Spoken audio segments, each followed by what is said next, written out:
For NOLA.com, the Times Picayune, Jared Rose with Tre Jackson, U-High, wide receiver, DB, return man, et cetera, who just committed yesterday to Tulane. Congrats on that. Thank you. What went into that decision? It ended up, you said, came down to Tulane and Kansas State. What were some of the factors that ultimately you felt like Tulane was the place you needed to be?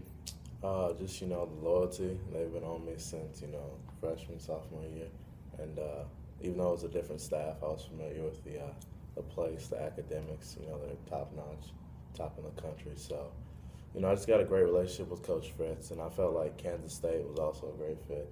It was a great program, great place to go, great conference to play in. And, it's just the deciding factor was probably the distance because it was a little while. It was a little wild ride up there, and it was pretty cold. So I was wondering the other day whenever I texted you and you were up in Manhattan, you had that photo and it looks like you just in the middle of nothing but ice and snow everywhere in the middle of the stadium.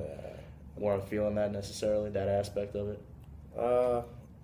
Yeah, it's just something like that. Yeah. How excited is the family or are your friends or whatever knowing that you're going to be that much closer to? And Jared's still down at Tulane? You got some guys down at Tulane already on the roster that you already know. Oh, yeah, I actually close friends with Tristan and Jared and Donnie, the corner also. I've known him for a while, so it's exciting going into something that you're already familiar with and you feel close to already. And you have no idea any specifics of how they plan to use you, at least they still are open to using you in all of those type of areas you said? Yes, sir. Coach Fritz is he's open-minded right now on what I can come in and do. We're just going to see once spring ball comes. Do you have any thoughts on any of that, or are you pretty much just ready to get back on the football field? Ready to roll again. And you said knee's been feeling good. How's the work back from that knee injury as a senior been going for you?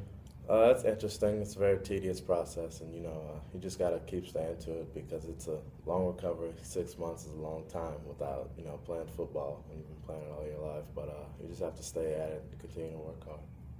What is it like to know how close you are now to signing, considering how early the recruiting attention came in for both you and Malik Antoine over there, your buddy? We did a video a few years back. And then some of the ups and downs of coaching changes you dealt with and just some relationship shifting around and whatnot. And then the injury to know that, all right, here we are, signing day is right here, and I'm ready to be a college football player. I mean, it's a great feeling, after 4 years knowing that it's finally over. But, it's a blessing to have those opportunities no matter what. And, a lot of guys don't get that chance, so you just have to take advantage of it. When you have the injury and then Coach Spurrier resigns and then they end up having the coaching change in South Carolina, how uncertain and how nervous do you get because of how late it is with some of that uncertainty? And were you getting pretty worried about what your situation might be? I mean, at the time when I first got hurt, I was pretty nervous and scared. I didn't really know what happened, and I didn't know if I'd be playing football anymore. So it was just a great feeling to be reassured that I have a chance to play in a couple places. So it was just a great feeling. There you go. Tre Jackson going from U-High to Tulane for NOLA.com, the Times Picayune, Jared Roser.